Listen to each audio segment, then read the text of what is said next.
We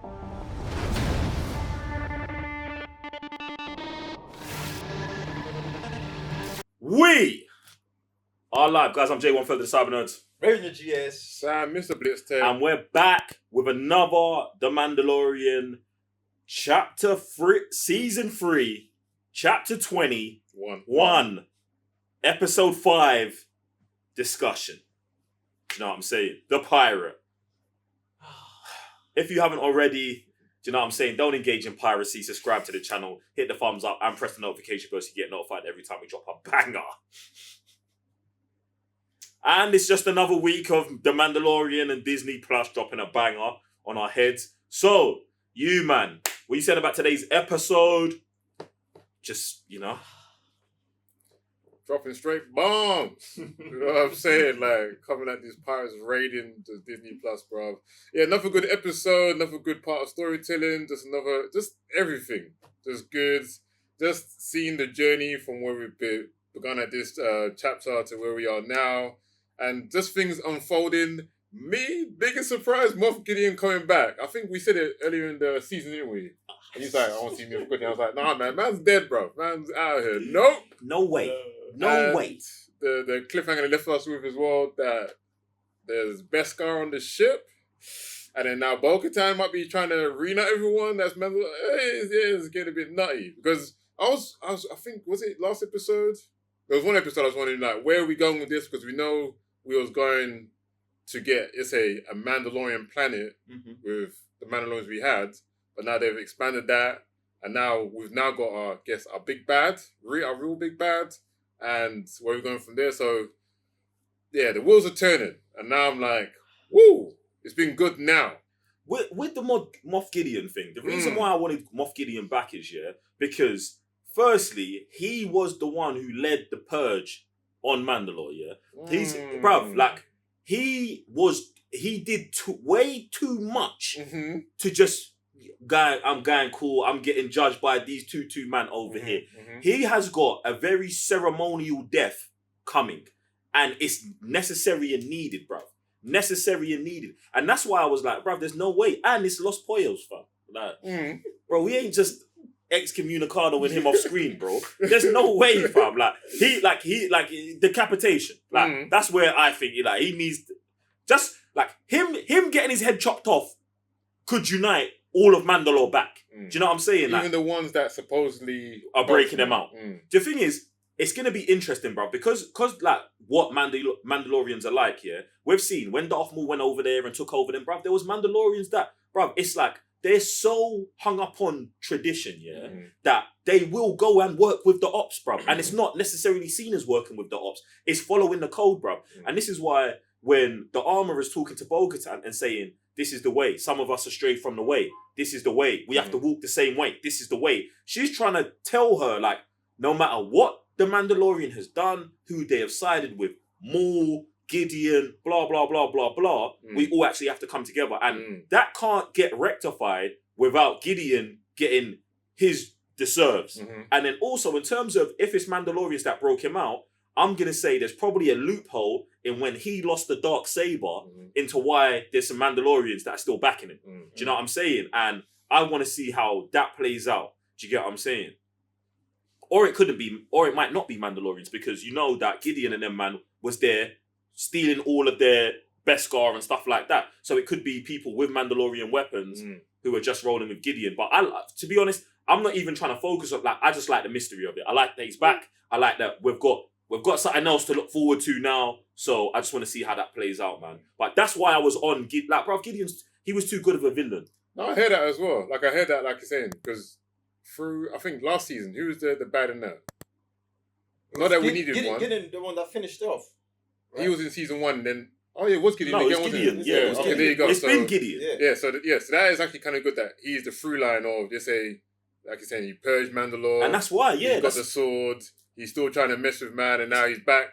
If that's our big bad, that's like, for me, it's even like way better. It's so hard because even I think it's the season 2 finale when these lot are all on the ship and they're all doing it, and Gideon fights Mando and loses the sword and then laughs. And like the reason why I say it is because sometimes you get these people that are actually so entrenched in someone else's culture, Mhm. that it's like, he is part of it, bruv. Like, Gideon will forever be tied to Mandalorian. Yeah, to the Mandalorian culture, bruv. So it's like, it's gotta be him, bruv. It's gotta be him, bruv. He led that whole siege, bruv. Like, he's gotta get it, fam. So I love that. Like you're saying, we're keeping him. Like, I feel like he's gotta be around as long as the show's around. Do you know what I'm saying? And then it actually, watching today's episode brought me back to something that Favreau was saying in the interview about the Mandalorian won't have a big finale. Mhm. And I appreciate that, because every episode is like this. Mhm. Do you get what I'm saying? Like, bruv, why does man need a finale where everything goes crazy when every episode these man go crazy? Do you get what I'm saying? So I just love the storytelling here, man. I love what they're doing with the show, bro. I think it's an inside job, and them trying to pin on the Mandalorians, which then only makes the fight bigger. Because think about it, now there's bare of us. It only makes sense for you to get like the Empire, the Rebel, whoever made the case to go against these men. Do you know what I mean? I think that's where we're going, because even having the girl that set up the scientist guy before, intruding into the conversation, literally incepting into conversation, and like, bruv, she changed the outcome of the whole conversation, the way those two were going. 100%. So I think it's a setup for these men to come and collect these lot. I like that. I like that as well. And you know what? Yeah, if it is a setup, I'm gonna say that Admiral Thrawn set it up, because he's gonna be the only person smart enough and also hasn't been engaged in anything. And we're dealing with lots of stuff. Bear in mind how many times they were talking about the outer rim today. Right. The outer rim. And we know, Thrawn, Rebels, you ain't watched Rebels. Could you, man, go do some homework, please? Thank you. Go watch Star Wars Rebels. Just the Mandalorian episode, you'll get caught up real quick. You get me? That them man are supposedly in the outer rim. So if the Empire's gone down, Thrawn's in the outer rim, he sees Wagwan, he's getting the information, then he's like, oh, Gideon, my boy. Like, us, yeah, okay. He's the perfect person. He's going to hatch a plan like that, bruv. Do you know what I'm saying? And right now, Mandalorians coming back, that's going to be a very scary force. It's a big threat. That's to everyone. Yep. To the New Republic, to the remnants of the Empire, bruv. It's just actually a madness. So I'm just super gassed with everything they've put here, bruv. And that goes back to the cameos for today, isn't it? Oh, Zeb? Yeah, that was a nice throwback. Bruv, was Killing Peel next to him? The guy you just interviewed the other day. I did not see him, boy. I look at the big purple dude. I thought that was the next to him, bruv. But So yeah, you man, don't check that Straight still. Fire episode. I talk about this all the time, but like the journey of the Mandalores is amazing. Like, we just start with one guy, like, in this planet, and today we're back here, like, and it's just so sick because the high, whether the thing, this whole, I don't know, his title was mad long. Like, for him to offer Carl Weathers, Apollo Creed. there you go. Like, him just like a couple of episodes ago, like offering a Jin, like, you can have a piece of this land, and coming full circle on this thing, like, where at one time we were in the underground living like rats, bruv. 100%. And today we're here after liberating these people, and I just love how everything is connected. Like, how one, we're not only liberating ourselves, we're growing, we're connecting things from the past as well. The armorer being like, yo, you've seen the Mythosaurus, you walk both ways, like, go and get these people, this is how we're gonna flourish.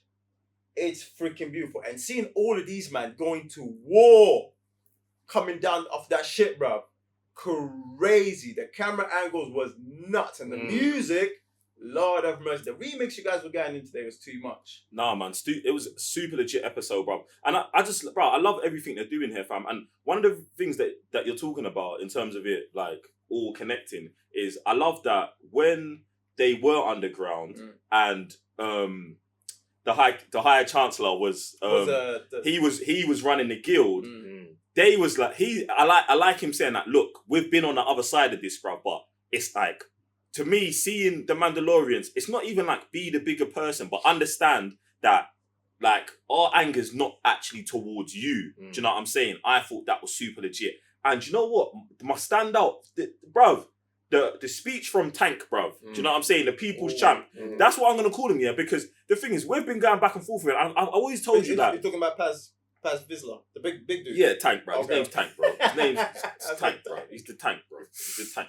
Get me? So I love that because obviously me and you have been going back and forth when he was being more of a jerk before, and I was always giving him a blight, bro, because it's like, for me, he is like the people's champion. He's been there on the ground. So having him come out, and really do exactly what we said he should be feeling from last episode when these lot saved his you, and like really championing for the mission and for Mando, like I love that, bruv. Do you know what I'm saying? And I also love even the growth in the armor that we get in terms of, you know, that whole Mythosaur thing had been rattling around in that helmet since Bo-Katan said it to her. So to come today and to be like, yo, do you respect my station?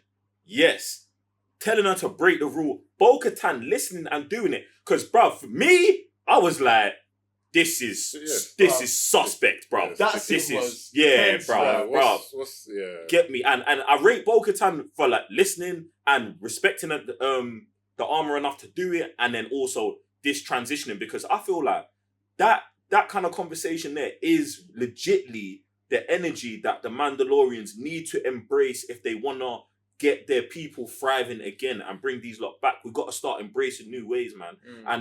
Bro, you don't get shows that dive into like this level of culture and then this level of beef and dealing with all this other stuff, man. So I love that as well, bro. You know what, like, even mentioning culture, like, I love when Jin was talking to these lot, he had the hammer in his hand, and then like, it's like, and then when people start kind of like whispering to each other, he kind of just, he did this, and he was like, yo, like, I'm speaking, no one should be talking at the time. Like, just these little things that's just on screen without being said is fire. Like, it just lets us learn more about them. So when we're congregating and we're having a conversation, this is what sets the piece. This is what gets us all to speak and listen at a time and respect that rule. Do you know what I'm saying? Like, and that's fire, man. Nah, man. The action in this episode is crazy, fam. Like every episode we're gonna be talking about.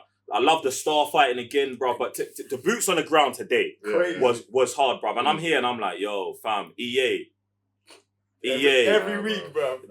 Leave him alone, bruv. Leave him alone. I can't, bruv. I can't. They had Amy Hemming and they dusted it to the ground. Do you know what? Even today, I wasn't gonna go that route. You know, I wasn't gonna go on a you should have done something you don't usually do.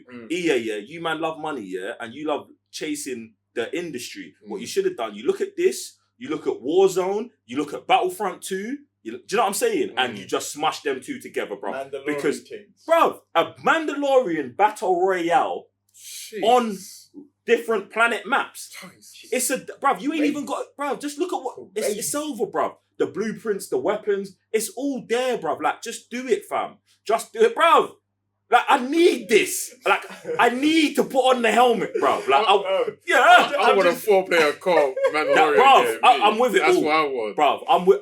We was almost going to get that with, like I said, probably with previous productions, but bro, at this point, even the star fighting. If we're gonna get that every episode, I mean, if we are, I ain't fighting it because at this point it's like a staple in season 3. Bro, these men are always in the air, bro.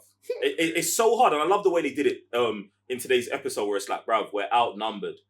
It don't matter. We don't care, bro. We strategize, bro. We dominate, bro. These man was going in, bro. They were just going in, man. Bro. I love seeing them all just work, like the way they fight differently. Do you know what I'm saying? Some people favor these weapons, some people favor that weapon, bro. So much fire. I love how they got to shine today as well. Because last time obviously was 7 of them, but obviously it was focused on main 3 characters. But today, even when they got split up into groups, like there's one group where you had 3 of them, one group had 4 of them. Then you had the 2 on the air. Then Paz Vizsla comes through to support them, bro.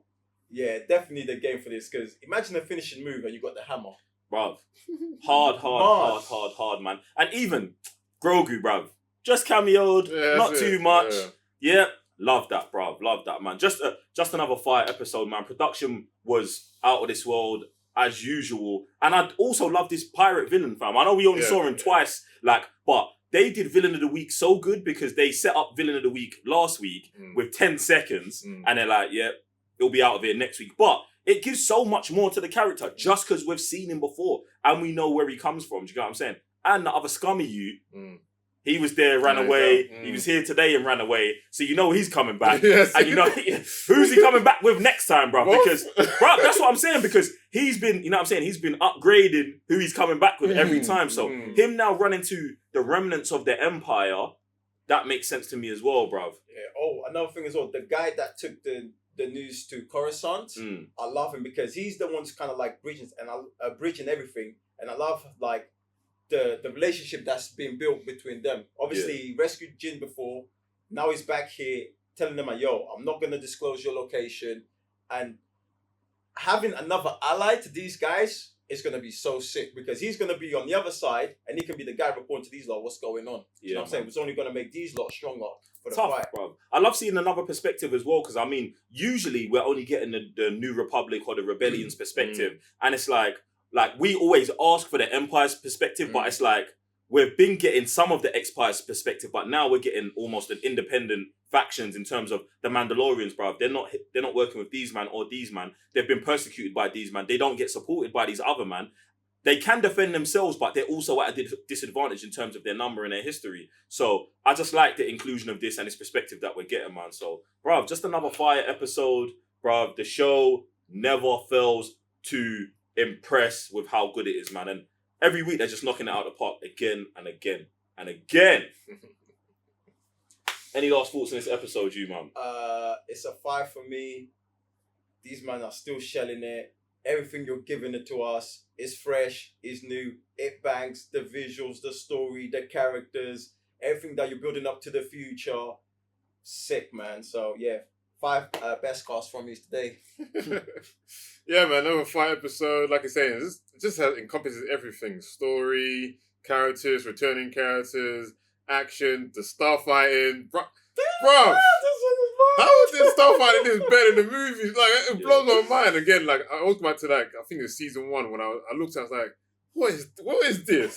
And now I'm getting this. I'm like, right, this is it. This is it. So I'm gonna give it another 5 as well, to be honest. Yeah, 100%. Big fat 5 from me, man. Ladies and gentlemen, jump in the comment section below. Let us know what you think of today's episode and where you think the season is heading. And who do you think broke out Moff Gideon? Other than that, I'm J1 Further the Cyber Nerds. Sam, Mr. Blitztech. Make sure you're subscribing to the channel, hitting the thumbs up and pressing the notification bell. And we'll see you on the next one. Peace.